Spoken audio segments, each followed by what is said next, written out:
오늘은 사도 바울의 손수건 두 번째 시간입니다. 오늘 말씀의 두 제목은 고난은 영광을 위한 계약금, 고난은 영광을 위한 계약금입니다. 이 본문은 사도 바울의 위로가 담긴 본문이죠. 우리가 흔히 위로하면 인생의 고난을 당한 그의 삶에 고달픔이 풀리도록 따뜻한 말과 행동을 함으로써 그 사람의 아프고 슬픈 심신을 달래주는 것으로 생각합니다. 맞습니다. 이와 같은 개념의 위로는 참으로 인간적인 것으로서 사람의 정서에 알맞고 또한 세상이 암묵적으로 요구하는 간섭적 위로입니다. 그러나 이것은 어디까지나 세상이 정의한 방식의 위로입니다. 기독교 방식의 위로는 조금 독특합니다. 기독교 방식의 위로는 바로 이것입니다. 우리 한번 읽어볼까요? 로마서 8장 18절. 생각하건대 현재의 고난은 장차 우리에게 나타날 영광과 비교할 수 없도다.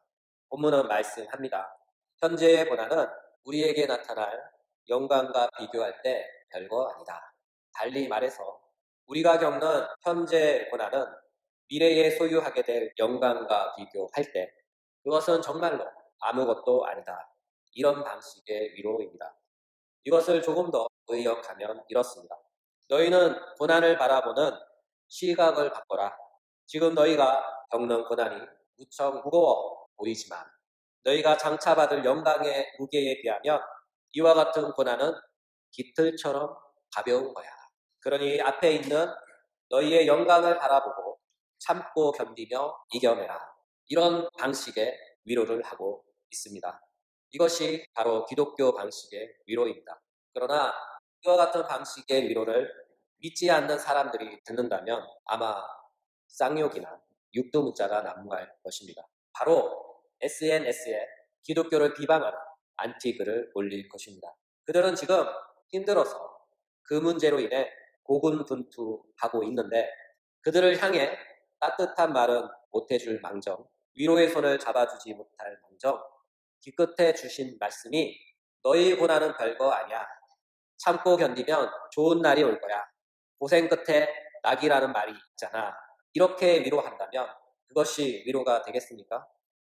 그들은 무지 싫어할 것입니다. 아니, 그 실험을 넘어서 증오할 것입니다.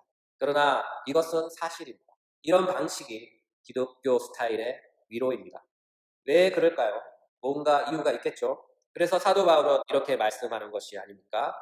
로마서 8장 18절 생각하건대 현재의 고난은 장차 우리에게 나타날 영광과 비교할 수 없도다. 사도 바울이 이 본문을 통하여 의미하는 바는 이런 것입니다.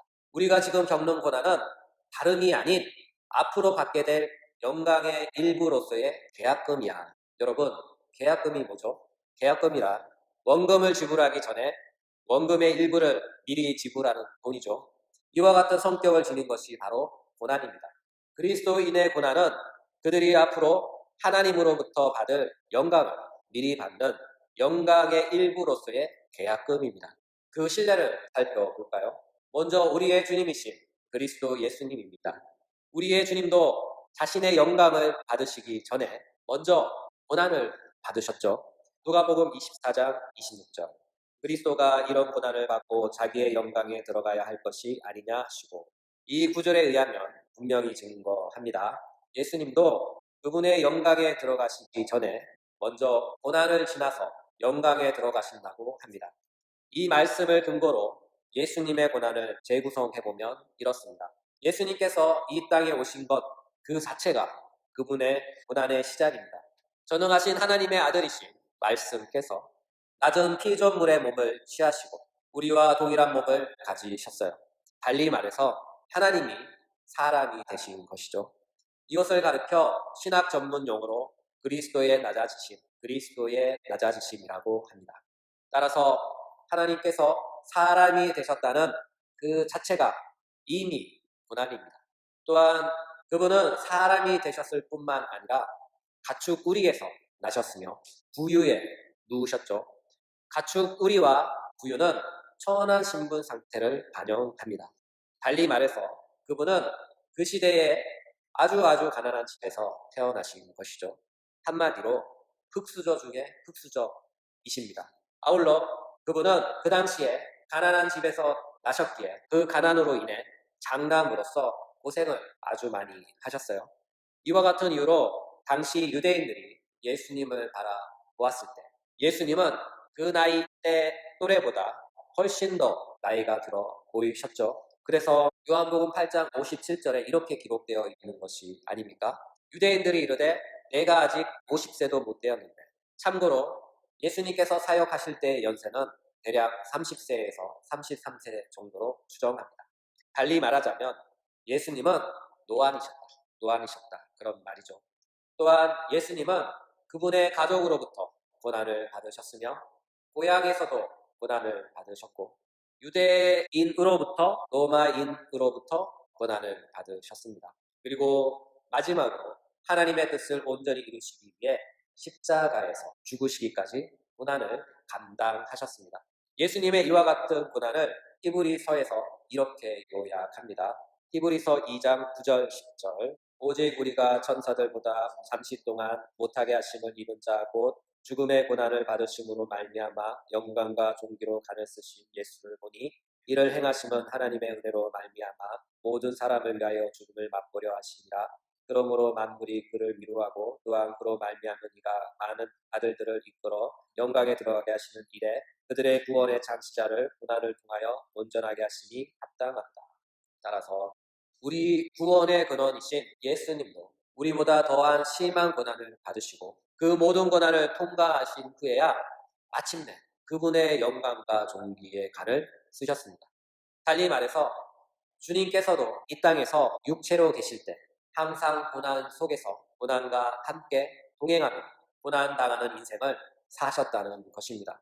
그러므로 주님의 제자라 불리는 그리스도인도 역시 언제나 우리의 스승이신 예수 그리스도처럼 예수 그리스도가 겪으신 그 고난과 비슷한 고난을 우리 인생 가운데서 항상 겪습니다. 심지어 죽음의 늪에 빠져 살 가망성이 전혀 없어 보이는 암울하고 절망적인 상황에 이르기까지 격심한 고난을 겪습니다. 그 대표적인 예가 바로 사도 바울의 고난이 아닙니까?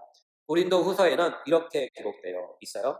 형제들아 우리가 아시아에서 당한 환난을 너희가 모르기를 원하지 아니하노니 힘에 격도로 심한 고난을 당하여 살 소망까지 끊어지고 우리는 우리 자신이 사형 선고를 받은 줄 알았으니 이는 우리로 자기를 의지하지 말고 오직 죽은 자를 다시 살리시는 하나님만 의지하게 하십니다.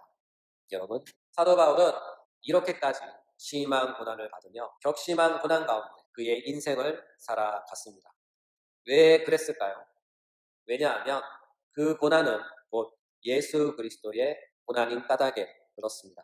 사도 바울은 골로새서에서 이렇게 말씀하셨어요. 나는 이제 너희를 위하여 받은 괴로움을 기뻐하고 그리스도의 남은 고난을 그의 몸된 교회를 위하여 내 육체에 채우노라.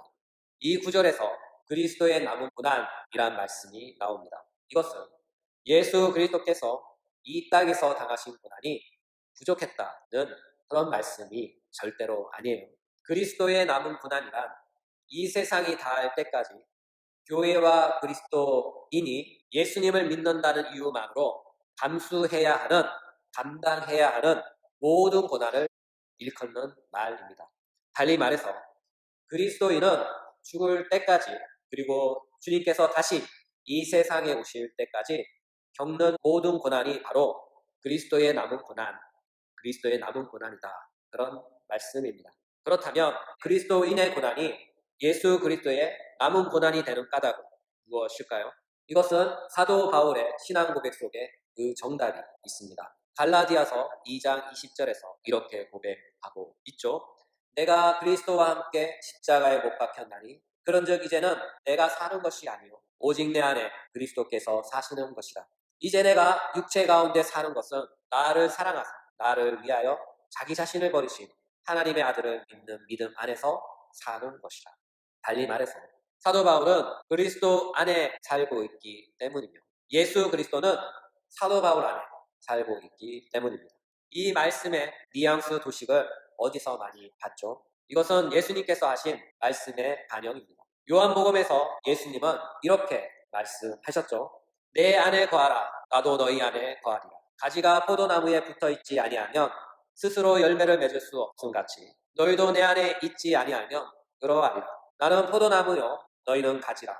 그가 내 안에 내가 그 안에 거하면 사람이 열매를 많이 맺나니 나를 떠나서는 너희가 아무것도 할 수 없습니다. 이 말씀은 포도나무이신 예수님과 그 포도나무에 접붙여진 가지의 관계의 본질의 의미를 비유로 말씀하신 것이죠. 이 말씀에서 핵심은 예수님과 그의 제자들은 하나로 연합된 연합체다. 예수님과 그의 제자들은 하나로 연합된 연합체다. 그런 말씀입니다. 달리 말해서 주님과 그의 제자들은 하나다. 또는 그들은 한 몸이다. 이런 말씀이죠. 사실이 이와 같기에 사도 바울의 고난은 곧 예수 그리스도의 고난이 됩니다. 반면 예수 그리스도께서 받으신 영광은 곧 사도 바울이 받을 영광이 됩니다. 이것은 주님과 사도 바울은 하나다. 그런 뜻이죠. 왜냐하면 예수 그리스도와 사도 바울은 하나로 묶여 연합해 있기 때문입니다. 따라서 예수 그리스도께서는 사도 바울 안에 있고 사도 바울은 예수 그리스도 안에 있습니다. 이와 같은 동일한 원리로 인하여 예수 그리스도와 그의 제자인 그리스도인 또한 주님과 하나로 묶여 연합되어 있습니다. 달리 말해서 우리는 주님 안에 있고 주님은 우리 안에 있습니다. 한마디로 주님과 우리도 하나다. 주님과 우리도 하나다. 그런 뜻이죠.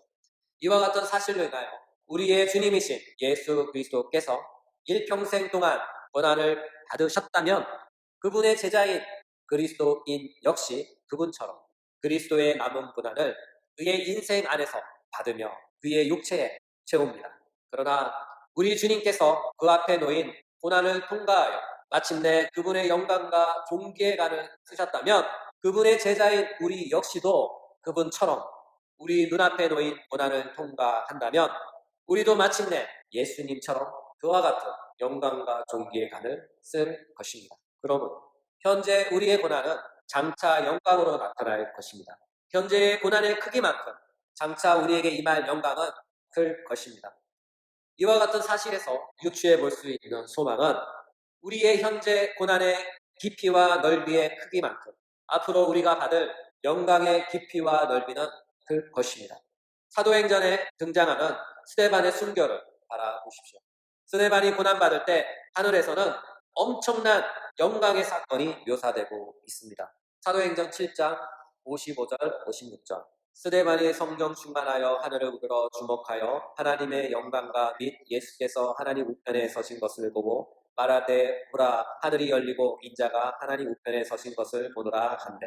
이 구절에 의하면 스데반이 유대 당국으로부터 격심한 고난을 당할 때 하나님의 아들이신 예수님은 하늘 보좌에 앉아서 스데반의 고난을 그냥 시청한 것이 아니에요. 스데반이 끝까지 그 고난을 견딜 수 있도록 마지막 그 고난을 통과할 수 있도록 하늘 보좌에서 벌떡 일어나셔서 응원하고 계심을 목격하게 됩니다. 사랑하는 여러분, 성경에서 하나님께서 자정하셨다 또는 하나님께서 보좌에 앉으셨다 하는 표현은 종종 목격합니다. 그러나 사도행전에서 묘사하듯이 한 성도의 고난을 하나님께서 벌떡 일어나셔서 직접 응원하시는 장면은 참 보기 드문 장면입니다. 이와 같은 사실을 근거로 유추해 보건대 그리스도인이 겪는 고난은 하나님께서 기이하게 여기시는 고난입니다. 하나님께서 직접 응원하실 만큼 그 고난은 고귀한 가치를 지닌 보배로운 영광의 수고로움이 담긴 영광의 땀방울입니다. 그 한 땀 한 땀은 바로 장차 우리에게 있어서 영광의 빛으로 환원되어 하늘에서 더욱 밝게 더욱 영광스럽게 빛날 것입니다. 따라서 현재 우리의 고난은 장차 드러날 영광의 원천, 영광의 원석입니다. 달리 말해서 고난은 곧 영광이며 영광은 고난의 또 다른 모습입니다.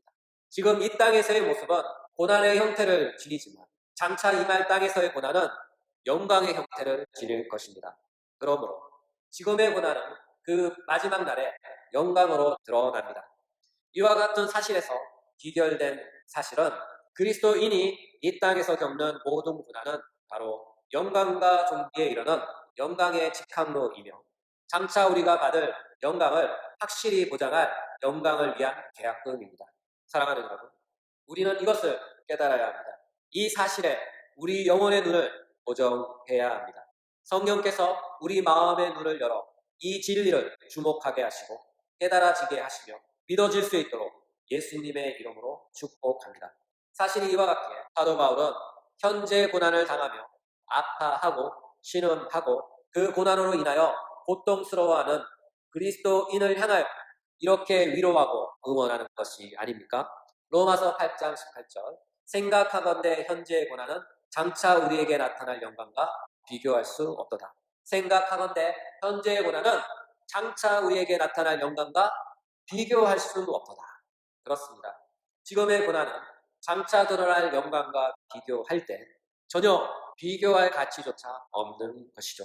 더욱이 이 본문에서 사도 바울이 사용한 마지막 문구를 주목할 필요가 있어요. 왜냐하면 이 문구는 우리의 연약한 영적 이해를 밝혀 더욱더 강한 확신을 심겨주기 위해 덧붙여진 보강의 말씀이기 때문입니다. 바로 비교할 수 없도다. 비교할 수 없도다입니다. 이에 해당하는 헬라어 문구 포티우쿠 악시아는 그 정도까지 가치 있는 것이 아니다. 그 정도까지 가치 있는 것이 아니다. 그런 뜻인데 이와 같은 문구는 헬라 시대 당시 그것의 값을 매길 때 주로 사용되었던 문구입니다. 예를 들면 우리가 생각할 때 매우 가치 있다고 생각한 어떤 것이 있습니다. 그것의 가치는 현재 내 모든 것이고 그것만이 현재 내 인생을 움직이게 하는 유일한 동기의 원천이며 즐거움이었습니다. 그러나 이제는 그것보다 더 가치 있는 것을 발견하게 된 것이죠. 그런 후에 내 것을 다시 보았을 때 그것은 새로 발견한 그것에 비하면 전혀 가치가 없는 것이 되어버린 것입니다. 한마디로 빛발의 가치가 된 것이죠. 달리 말해서 전에는 그것이 나에게 있어 큰 의미가 있고 전부였지만 지금 그것은 나에게 있어 아무 의미가 없게 되었다는 뜻입니다. 이것이 바로 비교할 수 없도다. 비교할 수 없도다에 담긴 의미입니다. 이와 같은 이유로 사실상 사도 바울이 우리에게 전하는 메시지는 이것입니다. 너희들이 장차 받을 영광이 어떤 것인지 지금 확실히 깨닫는다면 지금 너희에게 닥친 고난은 정말로 별것도 아니다는 것을 알게 될 거야. 사랑하는 여러분, 사도 바울이 확실히 우리에게 증거하듯이 고난받는 자는 장차 나타날 세상에서 자신이 받을 확실한 영광의 몫이 있습니다. 이와 같은 이유로 현재의 고난은 장차 우리가 소유하게 될 우리의 영광을 위한 영광을 보증하는 계약금이 됩니다. 따라서 지금 고난받는 자, 그는 장차 임할 세상에서 영광을 받습니다. 지금 이 세상에서 우는 자, 그는 장차 임할 세상에서 활짝 웃을 것입니다. 지금 고난의 가슴앓이로 큰 아픔을 겪는 만큼, 지금 마음의 거룩한 고통의 크기만큼, 지금 고난의 길이 거칠고 그 길이 험한 만큼 그가 장차 받을 영광은 참으로 아름답고 위대할 것입니다. 사랑하는 여러분, 이와 같은 고난의 영광스러운 가치를 기억하십시오. 그리고 이것을 마음에 새기며 고난을 당할 때마다 항상 생각하십시오. 그러면 현재의 고난은 아무것도 아니게 될 것입니다. 장차 우리가 받을 영광에 비하면 정말로 아무것도 아닌 것이죠. 왜냐하면 우리가 받을 영광은 지금 고난과 비교할 때 전혀 비교할 가치조차 없는 것이기 때문입니다. 그러므로 지금 고난당하는 자가 있습니까? 그는 장차 받게 될 것입니다. 장차 그의 영광이 그를 휘감아 사로잡아 하늘의 해보다 더 밝게 빛나게 될 것입니다. 고난의 깊이와 넓이만큼 영광의 깊이와 넓이도 클 것입니다. 사랑하는 여러분, 이번 한 주도 살아가면서 우리의 고난에 주는 복된 소망을 기억하며 고난을 즐기며 고난을 넉넉히 이기시는 믿음의 신실한 종들이 되시길 예수님의 이름으로 축복합니다.